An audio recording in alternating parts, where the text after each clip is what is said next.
Hi అండి, welcome back to our channel. ఎప్పుడైనా మనకు పచ్చి కొబ్బరి అనేది ఇంట్లో ఎక్కువగా అప్పుడప్పుడు మిగిలిపోతూ ఉంటుంది. దేవుడికి టెంకాయ కొట్టినప్పుడు కానీ, గుళ్ళకు పోయి వచ్చినప్పుడు కానీ మిగిలిపోతూ ఉంటుంది. అలాంటప్పుడు ఎక్కువగా ఒకే రోజులో వాడలేం కదా. బయట కూడా ఎండ, ఇప్పుడు వర్షాకాలం కాబట్టి ఎండ కూడా చాలా తక్కువగా ఉంటుంది. అలాంటప్పుడు పచ్చి కొబ్బరి అంతా చాలా పాడవుతూ ఉంటుంది, స్మెల్ వచ్చేస్తుంది.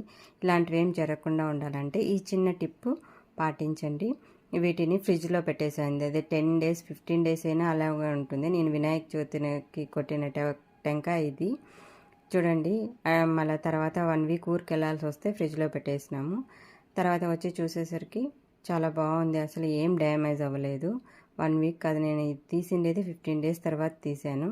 చూడండి, అయినా కూడా ఎంత ఫ్రెష్గా ఉందో, ఒక స్మెల్ లేదు, ఏం లేదు, చాలా బాగుంది. మీకు అది మీతో షేర్ చేద్దామని చెప్పి ఈ వీడియో తీశాను. ఇట్లా మనము పీసెస్గా కట్ చేసేసుకోవచ్చు. పచ్చిగా ఏం లేదు, కొంచెం డ్రై అయిపోయింది. తొక్క కూడా ఈజీగా పైన వచ్చేసింది. తర్వాత వాటిని కట్ చేసి ఇలా బయట ఆరబెట్టేసరికి ఈ విధంగా వచ్చింది. నాకు ట్రై చేసుకోవచ్చు. మీకు ఈ టిప్ యూజ్ అవుతే కానీ తప్పకుండా ట్రై చేయండి. Thanks for watching.